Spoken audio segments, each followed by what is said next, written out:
రక్షణ అనే పాఠాన్ని మనం ధ్యానం చేసుకుంటున్నామండి. రక్షణ అనేది మానవాళికి చాలా విలువైంది, అది ఖచ్చితంగా పొందవలసిందండి. ఎందుకంటే దేవుడికి ఉగ్రత నుంచి కానీ నరకాన్ని తప్పించబడాలంటే మానవుడు రక్షించబడ్డాలని, దాన్ని సాల్వేషన్ అన్నారండి.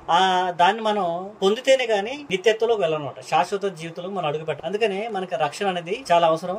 అందుకనే రక్షణ పొందడం మనం ఏం చేయాలి, రక్షణ పొందుటకు నేనేం చేయాలి, ముఖ్యంగా రక్షణ పొందాలంటే ముఖ్యమైనది జరగవలసింది ఏంటంటే మనలో పాపాలు ఉండకూడదు, పాపాలు పోవాలన్నమాట. మనలో పాపాలు కడగవేయబడినప్పుడే మనం రక్షించబడతామండి. పాపాలు కడగబడకుండా పాపాలతో మనం ముందు కొనసాగుతుంటే మనం రక్షించబడమండి. రక్షణ పొందిన వారంగా ఉంటాం. మనం ఎంత భక్తిగా జీవిస్తున్నప్పటికీ, ఎంత బైబిల్ ఎంత బాగా చదివేసినప్పటికీ మనలో పాపాలు అలాగే ఉంటే, మనకు పాప క్షమాపణ లేకపోతే మనం రక్షించబడమండి. అందుకని ఈ టాపిక్ తీసుకోవడం జరిగిందండి. ముందు మనం పాపాలంటే తెలుసుకోవాలండి. అంటే రక్షణ పొందాలంటే పాపాలు క్షమించబడాలి కదా, పాపం అంటే ఏంటో తెలుసుకోవాలి. అందుకనే పాపాలు కొన్ని రకాలు మనం చూసామండి. ఏంటంటే మనం చూసామన్నాడా మన దినాన్ని. పాపం అంటే ఏంటంటే చాలా మంది ఈ రోజుల్లో మేము రక్షణ పొందేసామండి, బాప్తిజం పొందేసాము, రక్షించబడ్డాము క్రైస్తవులు అని చెప్తారండి. చాలా మంది ఏం చెప్తారంటే వాళ్ళు ఏ విషయంలో మేము మార్పు చెందారయ్యా, ఏ విషయంలో మీరు రక్షణ పొందారంటే పాపాల విషయంలో మార్పు చెందామండి అంటారండి. ఏ విషయంలో ఏది పాపం అంటే చాలా మంది ఏం చెప్తారంటే మేము ముందు అబద్ధాలు చెప్పేవాళ్ళం అండి, అబద్ధాలు ఇప్పుడు మానేసామండి, దేవుళ్ళు నమ్ముకున్న తర్వాత అబద్ధాలు మానేసామంటారు.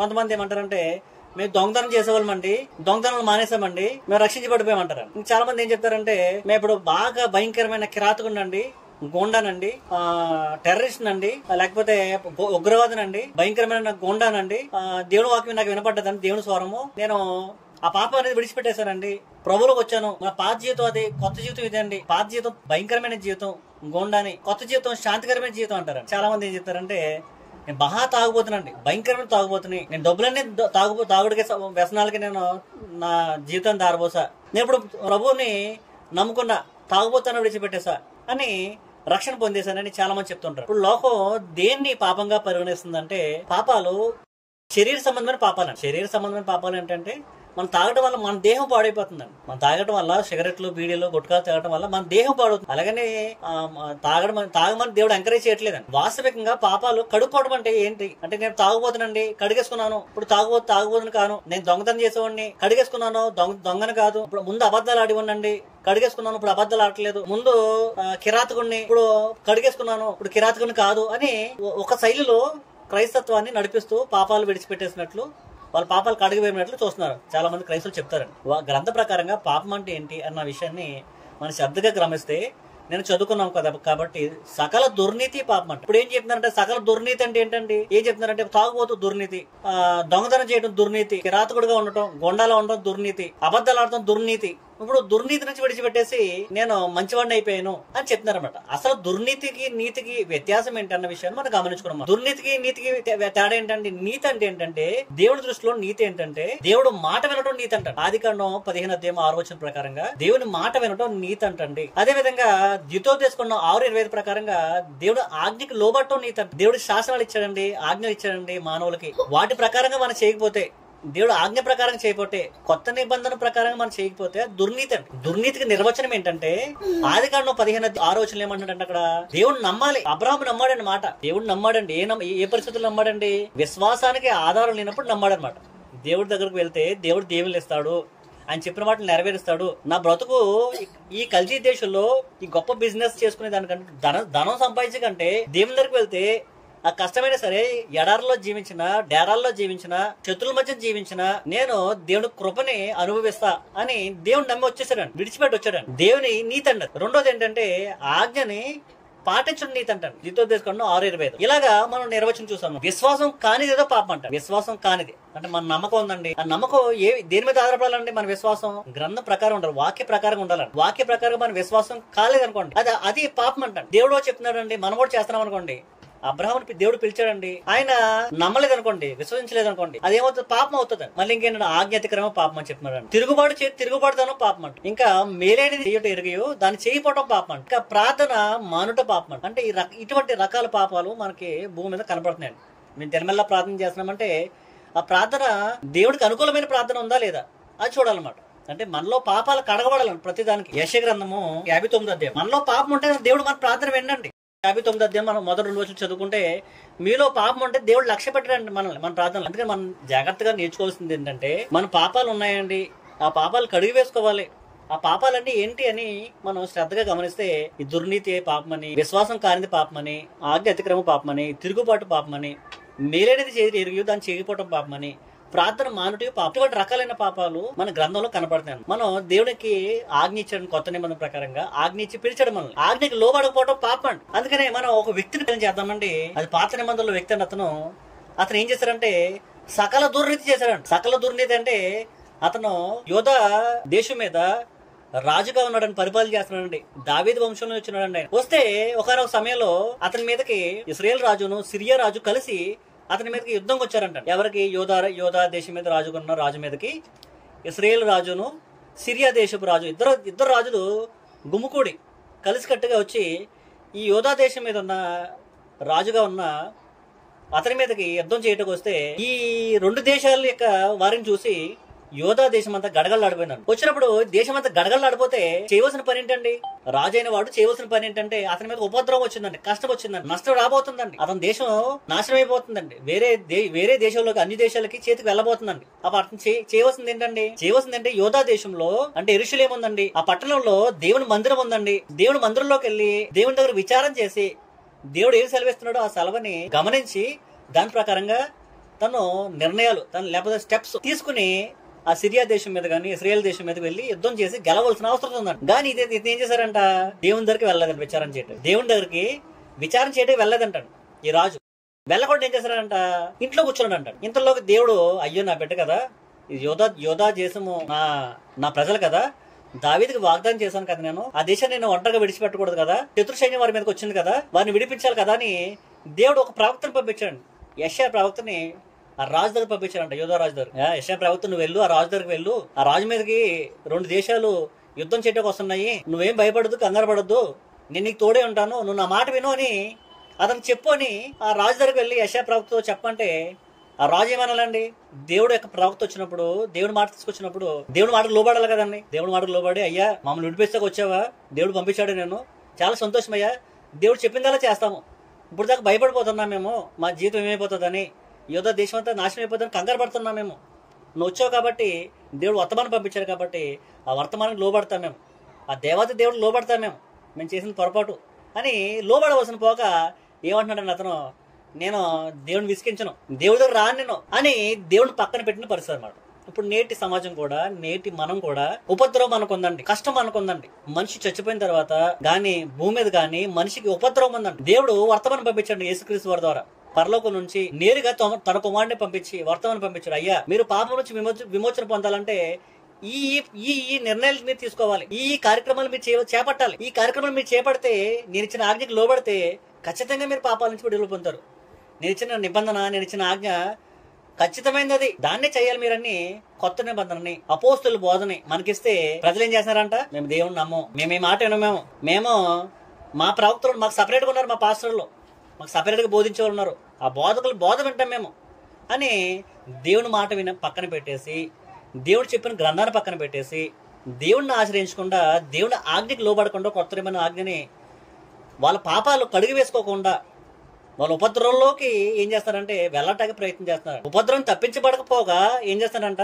ఉపద్రవంలో అడుగు పెడుతున్నారండి. ఇంకా భయంకరమైన ఉపద్రవంలో. యోధా దేశం రాజు ఏం చేశారండి? దేవుని దగ్గరికి వెళ్ళాలి కదా, దేవుని వర్తమానం వస్తే దేవుని దగ్గరికి వెళ్ళలేదండి. దేవుని దగ్గర వెళ్ళకుండా పక్కన అశూర్ రాజు దగ్గరికి వెళ్ళాడు. అశూర్ రాజు బలుసూరుడు అండి ఆ కాలంలో. అండ్ అశూర్ రాజు అంటే చాలా గొప్పవాడు అనమాట ఆ టైంలో. ఆ అశూర్ రాజు దగ్గరికి వెళ్తే ఏం జరిగిందంటే సిరియా రాజుల మీదను యోధా ఇశ్రాయేల్ రాజుల మీద గెలుపొందారంట. దేవుడిచ్చే బహుమానాలు వద్దంట, దేవుడిచ్చే సహాయం వద్దంట. వేరే రాజు దగ్గరికి వెళ్ళి, పక్కన గొప్పగా కనబడిచే రాజు దగ్గరికి వెళ్ళి గిఫ్ట్లు ఇచ్చి, బహుమానాలు ఇచ్చి అతను సహాయం కోరి యుద్ధంలో గెలవడానికి ప్రయత్నం చేస్తారు. తాత్కాలికంగా యుద్ధంలో గెలిచారు, కానీ రాబోయే దినాల్లో చూసుకుంటే అతని సామ్రాజ్యం కూలిపోయినట్టు చూస్తామండి.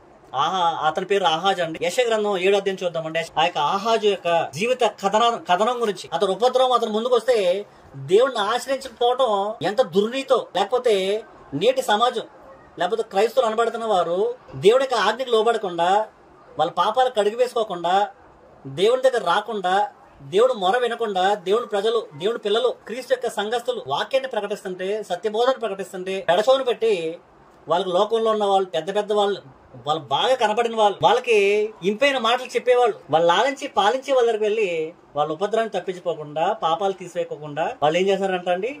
దేవుని దూరం పెట్టి వాళ్ళు వచ్చి ఉపద్రవాన్ని తప్పించుకోకుండా రక్షణ పొందకుండా ఉండే స్థితి ఉన్నట్టు మనం గమనించవచ్చు. అందుకని యెషయా గ్రంథం 7వ అధ్యాయం మొదటి నుంచి చదివితే మన రక్షణ పొందవలసింది వేటి నుంచి అంటే ఖచ్చితంగా దేవుని ఆజ్ఞల ద్వారా రక్షణ పొందగలుగుతామండి. దేవుని ఆజ్ఞకు లోబడితే అది పాపం కాదండి. దేవుడికి ఆజ్ఞ అతిక్రమిస్తే పాపం అంటండి. ఇక్కడ చూస్తే యెషయా గ్రంథం 7వ అధ్యాయం మొదటి నుంచి చదువుకుందామండి. ఆ వ్యక్తి కనపడతారండి. అతని పేరు ఆహాజు అంటే రాజు. చదువుదామండి. యోధా రాజు అయిన ఉజ్జియా మనవడును యోతాము కుమారుడైన ఆహాజు దినములలో ఏంటంటే ఆహాజు దినంలో ఏం జరిగిందంట, ఘటన జరిగిందంట. ఆ ఘటన ఏంటంటే ఇద్దరు రాజులు వచ్చారట అతని మీదకి. సిరియా రాజైన రేజీనును ఇశ్రాయేల్ రాజైన రెమల్యా కుమారుడైన పెకాహును యుద్ధము చేయవలనని యెరూషలేము మీదకి వచ్చిరి. గాని అది వారి వల్ల కాకపోయాను. ఏం చేశారంట? యుద్ధం చేయటం వచ్చారంట. ఎవరి మీద? యోధా దేశం మీద. దేవుడు వాళ్ళు ఆపుతున్నాడు. రెండో విషయం చూసుకుంటే అప్పుడు వీళ్ళందరూ చుట్టూ యోధా దేశం చుట్టూ మూగేశారండి. ఎవరు? రెండు సామ్రాజ్యాలు యోధా దేశం చుట్టూ మూగేశారండి. రెండు సామ్రాజ్యాలు, రెండు దేశాలండి. వారిని గెలవడం అసంభవం అనమాట. చాలా భయంకరమైన వ్యక్తులు, చాలా రౌద్రం కలిగిన వాళ్ళు, చాలా గొప్పోళ్ళు అండి. సైన్యంలో కూడా గొప్పోళ్ళు అండి. అటువంటి వ్యక్తులు ఈ చిన్న యోధా దేశం మీదకి వచ్చి కూర్చున్నారండి. ఉదాహరణ చూసుకుంటే ఇశ్రాయేల్ గోత్రాలు ఏనండి 10 గోత్రాలు. యోధా గోత్రాలు ఎన్ని గోత్రాలు అండి? 2 గోత్రాలండి. అంటే 2 గోత్రాల మీదకి 10 గోత్రాలు గల వాళ్ళు వచ్చి నిలబడ్డారండి. అంటే ఇద్దరు వ్యక్తుల మీద 10 మంది వచ్చి పడిపోయారండి. ఆ 10 మందితో పాటు ఇంకో 10 మంది తీసుకొచ్చారండి. 20 మంది వచ్చారండి ఇద్దరు వ్యక్తుల మీదకి. అంటే వారిని గెలవడం చాలా కష్టం అండి. ఒక్కొక్క వ్యక్తి 10 మందిని కొట్టాలండి. అది అసమం అండి. 1000 మంది 10,000 మంది కొట్టాలండి. చాలా కష్టతరమైన పని అనమాట. కష్టతరమైన పని అండి. అందుకని వారిని చూసి వీళ్ళ యొక్క మనోభావాలు ఏమైనా, వాళ్ళ గుండెలు ఏమైనా గడగలు ఆడిపోయినాయంటండి ఆ జనాలను చూసి, ఆ సైన్యాన్ని చూసి. చూద్దాం రెండో వచ్చిన చూసుకుంటే అప్పుడు సిరియానులు ఎఫ్రాయిం లోడు చేసుకున్నారని దావీదు వంశస్థులకు తెలపబడగా. అంటే వీళ్ళకి అర్థమైంది అనమాట. సిరియాలను ఎఫ్రాయిములు ఈ 2 దేశాలు వచ్చి మన మీద పడ్డాయ్యా, మన చుట్టూ మూకేసయ్యా అని తెలపబడ్డాయి. గాలికి అడవి చెట్లు కదిలినట్లుగా వారి హృదయమును, వారి జనులు హృదయమును కదిలేను. గాలికి చెదిరిపోతాయి. గాలి గట్టి గాలిసినండి చెట్లు పడిపోతాయండి. పెళ్ళగించి ఏరులతో చాలా వేసిపోతుంటాయి. వీళ్ళ యొక్క హృదయాలు కూడా పెళ్ళగించిపోయినట్టు కంగారు పట్టేస్తున్నాయి. కంగారు పడితే వీళ్ళు ఏం చేయాలండి? ఉపద్రవం వచ్చిందండి, బాధ వచ్చిందండి, చుట్టూ ఉపద్రవం వచ్చింది, ప్రాణహాని వచ్చిందండి, నష్టపోతే వీళ్ళు ఏం చేయాలండి? దేవుని దగ్గర రావాలండి. యోధా దేశంలో దేవుని మందిరం ఉందండి. యోధా దేశంలో దేవుడికి అర్పణలు జరిగించే దేవుడు బలిపీఠం ఉందండి.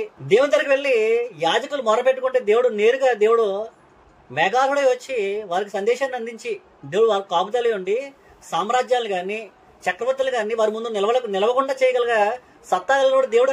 యోధా ప్రజలు దేవుడి దగ్గర పోక ఇంట్లో మౌనం కూర్చొని కంగారు పడుతూ ఇంట్లో ఉన్నారంట. దేవుడు ఏం చేశారంట? 3వ వచనం చూడండి. 3వ వచనం. అప్పుడు యెహోవా యెషయాతో ఎలాగ సెలవిచ్చారు. ఏదో కదలట్లేదా యెషయా? వాళ్ళ ఇంట్లో కూర్చున్నారు, అదుపోలే నా పిల్లలు కదా, వాళ్ళకి వర్తమానం పంపించు, కంగారు పడద్దని చెప్పు, నేను నీకు తోడే ఉంటానని చెప్పు, ఆ ఉపద్రవం నేను తప్పిస్తానని చెప్పు, కంగారు పడద్దు, నేను నీకు తోడే ఉంటా, నీకు సహాయకుడే ఉంటాను, నా మాట వినండి యెషయా ప్రవక్త ద్వారా దేవుడు సెలవిచ్చాడు. చూడండి. అప్పుడు యెహోవా యెషయాతో ఇలా సెలవిచ్చాను. ఆహాజును ఎదుర్కొనుటకు నీవును నీ కుమారుడైన షయరేషుబునకును చాకిరేవు మార్గమున పై కోనేటి కాలువ కడకు పోయి అతనితో ఇలా చెప్పం. అంటే కోనేరు ఉందంటండి. ఆ కోనేరు దగ్గరికి వెళ్ళి నువ్వు వెళ్ళి చెప్పు, ఇలా చెప్పు. ఏం ఎవరెవరు చెప్పాలంట? వాళ్ళ కుమారుడును అతను యెషయా అని అతను కుమారుడు కలిసి వెళ్ళి చెప్పాలంట. ఎవరికి? యోధా దేశం ఉన్న ప్రజలకి, యోధా దేశం ఉన్న రాజుకి. ఏం చెప్పమంటాడండి?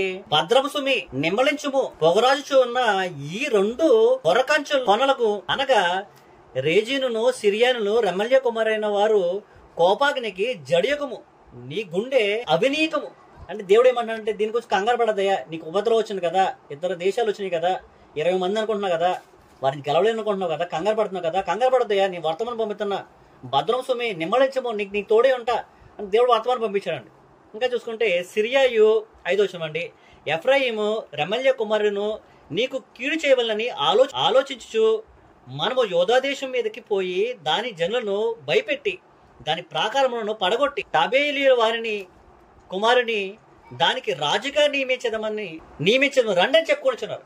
అంటే రాజుని దింపేసి ఆహాజుని దింపడేసి వేరే వ్యక్తిని ఆ రాజు మీద సింహాసనం కూర్చోబెట్టాలనుకుంటున్నారు వాళ్ళు. కంగారు పడద్దు వాళ్ళకి. ఇంకేమన్నాడండి? 7వ వచనం. అయితే ప్రభువైన యెహోవా ఎలా సెలవిచ్చున్నాడు, మాట నిలవదు, జరగదు. ఆ మాట జరగదు, నిలవదు, కంగారు పడద్దు వాటి కోసం. దమస్కా సిరియాకు రాజధాని దమస్కాకు రేజేను రాజు 65 సంవత్సరములు కాకమునుపు ఎఫ్రాయిమును కాకుండా నాశనమగును.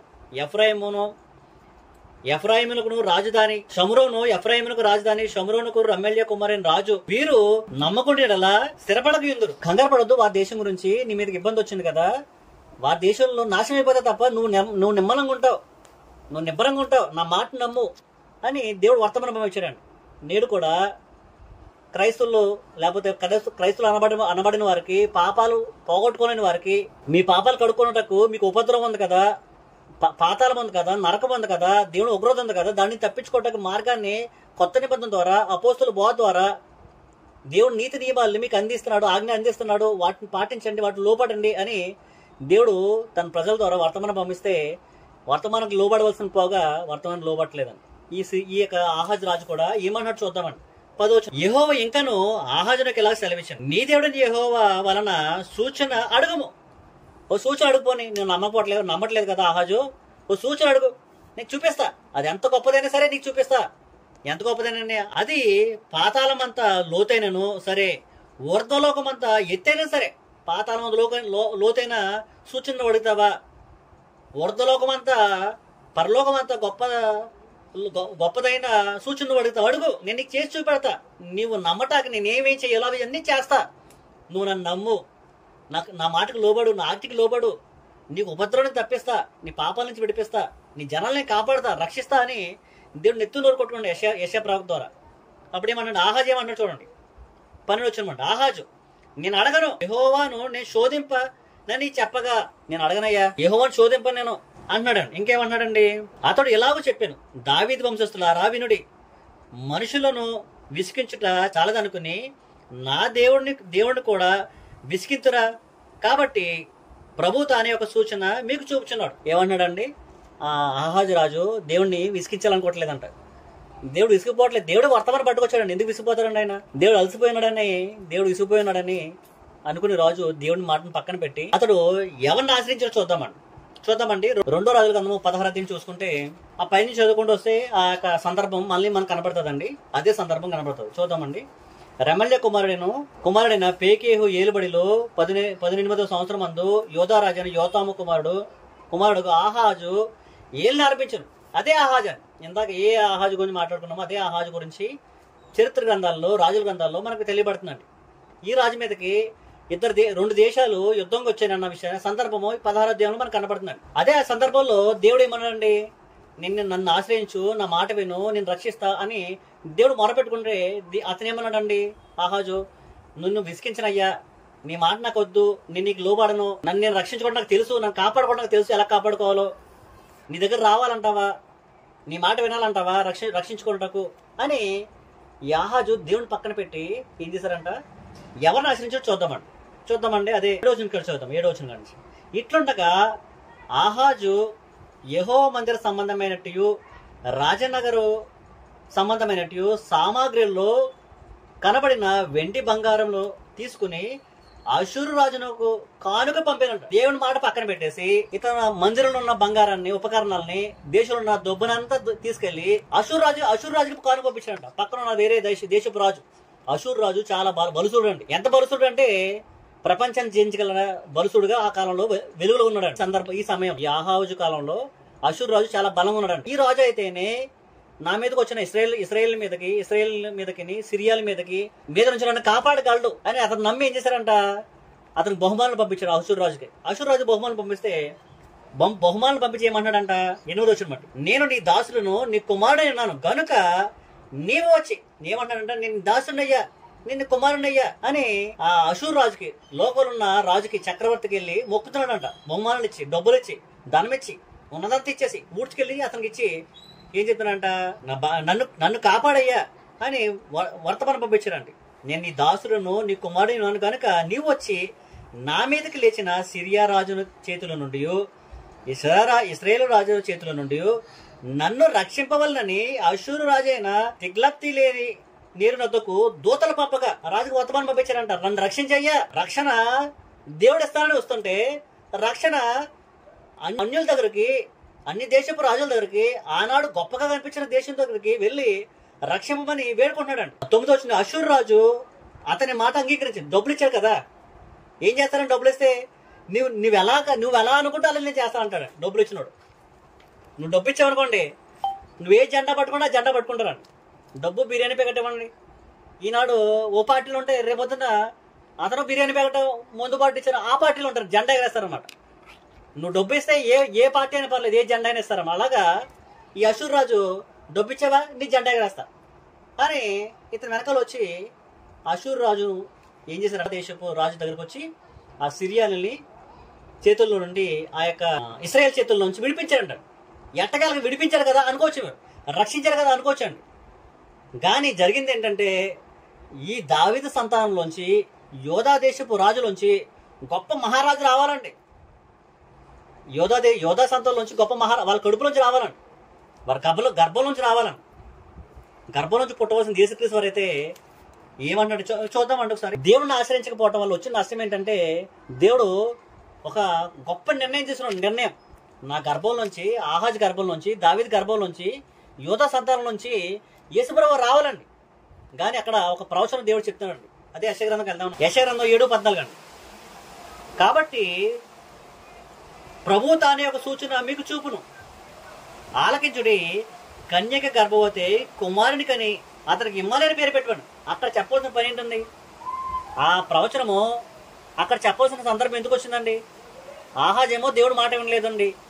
ఇటువంటి దౌర్భాగ్యపు దుర్నీతి పరులు, దేవుడి మాటకు లోబడిన వారు, వారి సంతానం నుంచే నేను దేవుడిని యేసుక్రీస్తుని పంపించాలా? ఇటువంటి దుర్బీజంలోంచి నేను యేసుక్రీస్తుని పంపించాలా? ఇటువంటి వారిలోంచి యేసుక్రీస్తు వస్తే అపకీర్తి కదండి, అది దుర్నీతి కదండి, దేవుడు నీతిని నెరవేర్చినట్టు కాదు కదా. దేవుడు యేసుక్రీస్తు వారిని భూమి మీద పంపించడంలో వంశావళి గమనిస్తే వారి యొక్క జీవిత చరిత్రలు అత్యున్నతంగా ఉంటాయండి. దావీదు కానీ, అబ్రహాం కానీ చాలా మంది చెప్తారండి, రాహాబు వేశ్య కదా, ఆమె సంతానంలో వచ్చారంటారండి. కానీ రాహాబు యొక్క పరిపూర్ణమైన మార్పు చూస్తాం మనం. ఆమె జీవితంలో పరిపూర్ణమైన మార్పు చెందటం, ఆమె వంశావళి యేసుక్రీస్తు రావటం గొప్ప భాగ్యం అంటారు. ఈ ఆహాజు పేరు కూడా ఉంటుంది అక్కడ. ఆహాజు వంశం నుంచి రావటానికి, ఆహాజు గర్భం నుంచి ఆహాజు మగవారి యొక్క బీజం ఉంటారు. కానీ ఇక్కడ ఏమంటాడంటే, మీ బీజం వద్దు నాకు, మీ అవిధేయులైన వారి బీజం నాకు వద్దు, మీలోంచి నేను రప్పించడం. స్త్రీ గర్భం దాల్స్తుంది పరిశుద్ధాత్మ ద్వారా, వారు కన్యక ద్వారాగానే కుమారుడికి అంటాడు, అతనికి ఇమ్మాలేని పేరు పెట్టబడతారు. అంటే ఇక్కడ జరిగిన నష్టం ఏంటంటే దేవుని దగ్గరికి వెళ్ళకపోవటం వల్ల లోకాన్ని రక్షించే నాదుడిని వారి గర్భంలోంచి రాకుండా, వారి బీజంలోంచి రాకుండా కోల్పోయినట్లు మనం గమనిస్తామండి. అందుకనే మనం రక్షణ పొందాలన్నా, రక్షింపడాలన్నా దేవుడు వర్తమానం మనకు వస్తుందండి, కొత్త నిబంధన మన దగ్గరకు వస్తుందండి. పాపం అంటే ఏంటో మనం తెలుసుకోవాలి, రక్షణ అంటే ఏంటి తెలుసుకోవాలి, ఎలా రక్షింపడ్డాలో మనం తెలుసుకోవాలి. వెళ్ళి ములుగొచ్చేసినంత మాత్రాన కావలో నీటిలో మనం రక్షించబడిపోతామంటే అది అపోహండి. నేను తాగుడు మానేశాను, దొంగతనం మానేశాను, ఫలానా అబద్ధాలు మానేశాను, గొండైజం మానేశాను, మార్పు చెందేశాను, సంఘంలోకి వచ్చి నిశ్శబ్దంగా దేవుడిని ఆరాధిస్తున్నానంటే అది పాపాలు కడిగేసుకోవడం కాదండి. అటువంటి పరిస్థితుల్లో లోకంలో కూడా నేను చాలా సంస్థలు ఉంటాయండి. ఓం శాంతి అని ఇంకా చాలా సంస్థలు, హిందూ సంస్థలు, ఇతర మతాల్లో కూడా వారు మార్పు చెందినట్లు వారి యొక్క సాక్ష్యాలు మనం వినపడుతూ ఉంటాయండి. మన వారికి దేవునికి నిజ దేవుడైన యెహోవా దేవుని దగ్గరకు వచ్చే పాపాలు పూర్తిగా క్షమించబడిన స్థితికి వారి స్థితికి తేడా ఏంటో మనం గమనించాలి కదండి. పాపాలు పోవాలంటే ఏ పాపాలు పోవాలంటే దేవుని దగ్గరకు వచ్చి దేవుని మాటకు లోబడి, అబ్రహాం లోబడినట్లు దేవుని నమ్మి, అబ్రహాము దేవుని ఆజ్ఞకు లోబడినట్లు మనం కూడా దేవుని ఆజ్ఞకి కొత్త నిబంధనకు లోబడి, మన దుర్నీతి కాకుండా నీతిని నెరవేర్చి పాపాలు కడిగి వేసుకుని దేవుని పిల్లలుగా వెల్లడి కావాలన్నదే దేవుని కోరికండి. యాహాజు రాజులాగా దేవుడు వర్తమానం వచ్చినప్పటికీ దేవుడు వర్తమానం వినకుండా, దేవుడు రక్షిస్తానని దేవుడు వర్తమానం పంపించినప్పటికీ దేవుడు ప్రవక్త ద్వారా ఆ ప్రవక్త మాట వినకుండా, ఇతర దేశపు రాజులు వాళ్ళ ఆ కాలంలో బలుసులుగా బాహుబలిగా కనబడినప్పటికీ వారి దగ్గరికి ఆశ్రయించి దేవుని యొక్క కృపని కోల్పోయినట్లు, దేవుడు వారి జీవితంలోంచి, వారి కుటుంబంలోంచి, వారి యొక్క బీజం నుంచి యేసుక్రీస్తు వారిని లోకరక్షకుడిని పరిచయం చేయవలసిన పరిస్థితి ఉంటే దాన్ని కోల్పోయినట్లు మనం గ్రంథం ద్వారా గమనిస్తున్నామండి. అందుకని మన రక్షణ దేని విషయంలో పొందాలి, పాపం అంటే ఏంటి, దుర్నీతి అంటే ఏంటి, నీతి అంటే ఏంటి, మన విమోచన దేనిలో పొందాలి, ఎలా పొందాలి, ఆజ్ఞకి లోబడి పొందాలి. ఆజ్ఞ ఏంటి, మన పాపాలు కడిగి వేసుకుంటాకు మనం ఏ ఆజ్ఞకి లోబడాలి, ఏ ఆజ్ఞకు లోబడితే మన పాపం కాదు, ఏ ఆజ్ఞకు లోబడకపోతే మన పాపం అవుతుంది. ఆజ్ఞ అతిక్రమే పాపం అంటున్నారు కదా. ఈ విషయాలు మనం గమనించి మన రక్షణ పొందవలసిన అవసరం ఉందండి. లేకపోతే మనం ఎలా ఉంటుందండి, యశూర్ రాజును ఆశ్రయించి ఏదో జయం పొందేశారు కానీ ఆ తాత్కాలికంగా శాశ్వతమైన జీవాన్ని, నిత్య జీవాన్ని అనుగ్రహించే రక్షకుడిని వారి యొక్క బీజం నుంచి రాకుండా కోల్పోయినట్లు దేవుడు ఆహాజు రాజుతో యోధా దేశపు రాజులను పక్కన పెట్టేసినట్లు మనం గమనిస్తామండి. అలాగే మన జీవితంలో కూడా రక్షణ పొందేశామని లోక సంబంధమైన పాఠాలు నేర్పించే, లోక సంబంధమైన పిట్టకథలు నేర్పించే, లోక సంబంధమైన ఆచారాలు నేర్పించే వారి పద్ధతులు మనం వినకుండా దేవుడు తన ప్రవక్తల ద్వారా తన గ్రంథాన్ని, అపోస్తుల ద్వారా గ్రంథాలు లిఖించి మనం అందించారు. కాబట్టి ఆ బోధకు లోబడి క్రీస్తు సంఘంలో సభ్యత్వం పొంది రక్షణ పొందడానికి ఆవశ్యకత లేకపోతే అవసరత ప్రతి క్రైస్తవుడికి ఉందన్న విషయాన్ని గమనించుకొని అలా పొంది మన రక్షణ పొందాలని మిమ్మల్ని అందరినీ ప్రభుపేట వేడుకుంటూ ఏం చేద్దాం. ఎంతో శ్రద్ధగా మీ అందరికీ మరొకసారి ప్రభుపేట వందలు తెలియపరుచుకుని అందరికీ వందనాలు.